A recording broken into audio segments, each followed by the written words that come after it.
যশোর মনিরামপুরে পঞ্চম শ্রেণীর ছাত্রী ধর্ষণের শিকার হয়ে ৫ মাসের অন্তঃসত্ত্বা।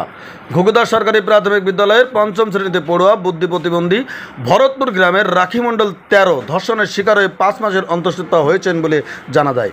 এ বিষয়ে ধর্ষণের শিকার রাখি মণ্ডল জানায়, ঘুঘুদা প্রাথমিক বিদ্যালয়ের দপ্তরে বাচ্চু দাস স্কুল ছুটির পর ভয় দেখিয়ে ২ গালে থাপ্পড় মেরে তার সাথে শারীরিক সম্পর্ক করতে বাধ্য করে ঘুঘুদা গ্রামের সুনীল দাসের পুত্র স্কুল দপ্তরি বাচ্চু দাস। ছুটির পরে না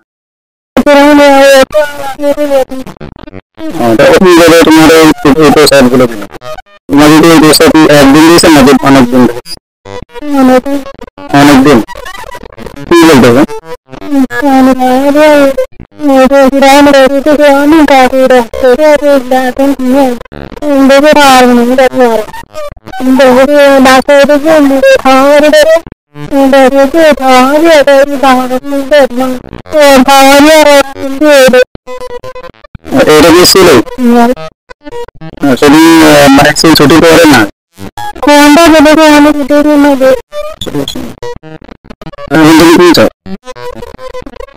মাচাপাতিতে স্কুল দপ্তরি বাচ্চু দাসকে বাঁচাতে রাখি মণ্ডলের মা দোষারোপ করছেন দাদুর উপরে। স্থানীয় সূত্রে জানা যায়, স্কুল দপ্তরি ঘটনার জানাজানি হতেই পলাতক আছেন। স্থানীয় এক নারী সুন্দরী মণ্ডল ও দিদিমা অন্য মানুষের নাম বলতে রাখি মণ্ডলকে প্রেসার দিয়ে ধর্ষককে বাঁচানোর চেষ্টা করছেন। রাখি মণ্ডল বুদ্ধি প্রতিবন্ধী হওয়ায় বাচ্চুদার সুযোগ নিয়ে সর্বনাশ করেছে বলে জানায় এলাকাবাসী। স্থানীয়ভাবে মোটা অঙ্কের অর্থের বিনিময়ে মীমাংসা করার চেষ্টা করছেন বাচ্চু দাস। স্থানীয় সাধারণ মানুষের দাবি, প্রকৃত দোষীকে কঠিন থেকে কঠিন শাস্তি দেওয়া হোক।